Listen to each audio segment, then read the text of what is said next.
Today we're talking Longines reissued military watches. You ask questions, and I answer them. Kind of like Gary Vee, but like for watches.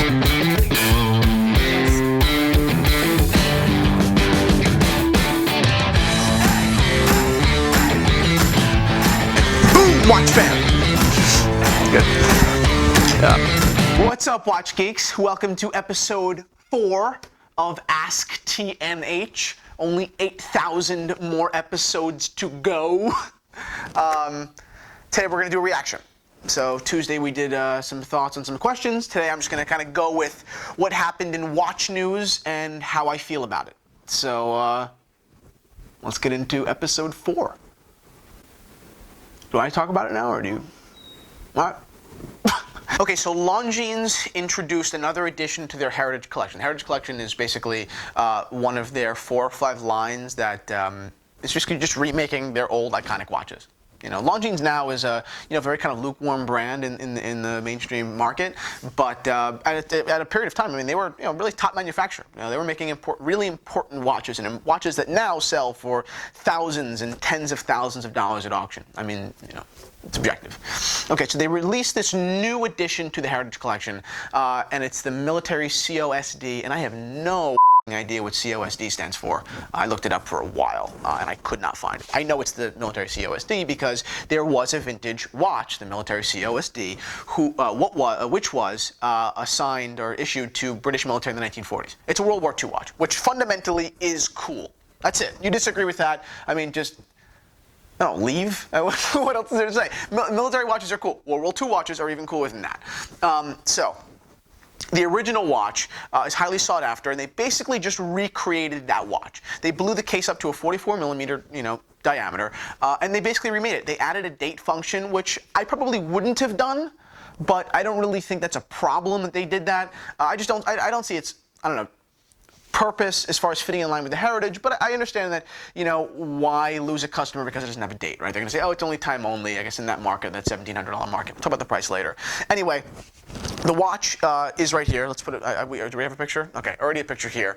The dial is beautiful. It's this off-white color. I don't remember what they call the color, but it's really stunning. This hands are blued steel. It has a 24-hour track around in the center of the dial in red, which, bottom line is, as far as the aesthetics of the watch, it's awesome. It worked the first time around, and it works this time. End of story. Now, moving on to movement. It's powered by net movement. I mean, there are no two ways about it. Longines calls it a Longines caliber, yada, yada, yada. I don't care. I think that's a little annoying that they do that. I think that they would be better off being a little more just honest and saying, hey, guys, this is a net movement.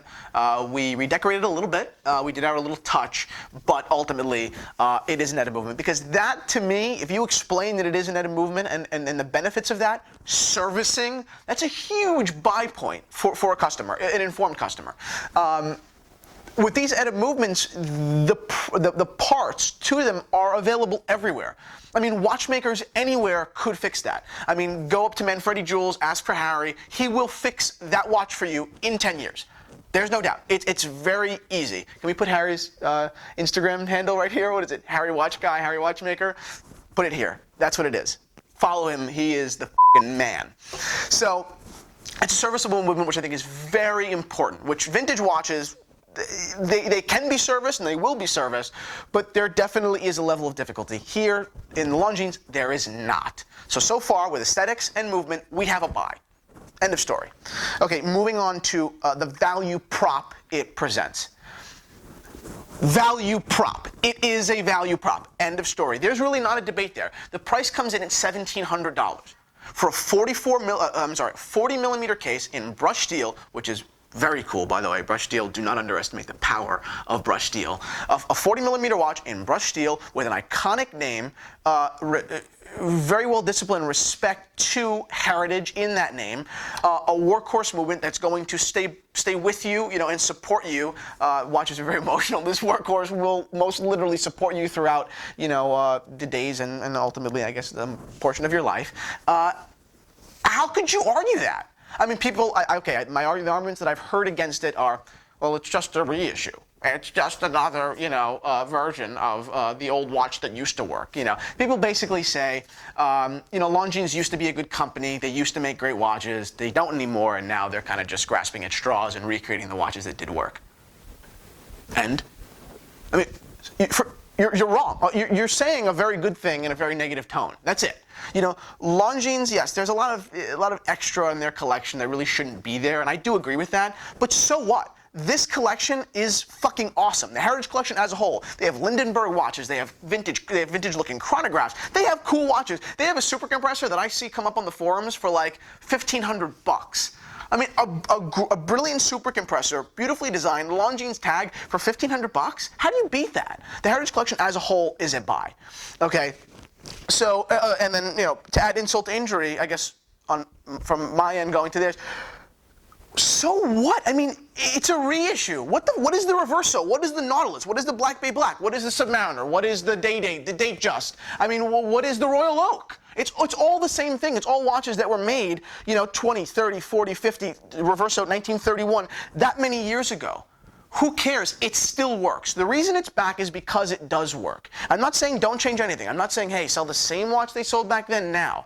But what I'm saying, you can absolutely respect and prolong the history here. We still want it. So why not offer that? I think that offering a Longines like this is way better than making a new watch that, unless it's going to be really well designed and really careful, but making a new watch that's ultimately going to not impress anyone and fail. I mean, how many watches has Longines released in the past 10 years that didn't make press? Plenty, that no one really cared about. A ton.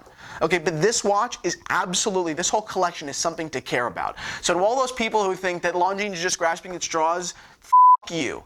Okay, because you're wrong. End of story. Is that fine enough? Is that good? Is my opinion clear? People?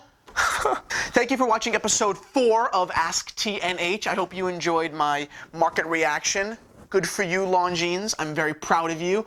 Comment below with what you liked or what you hated that I said. I will respond very promptly. Tune in on Tuesday for more. That's it.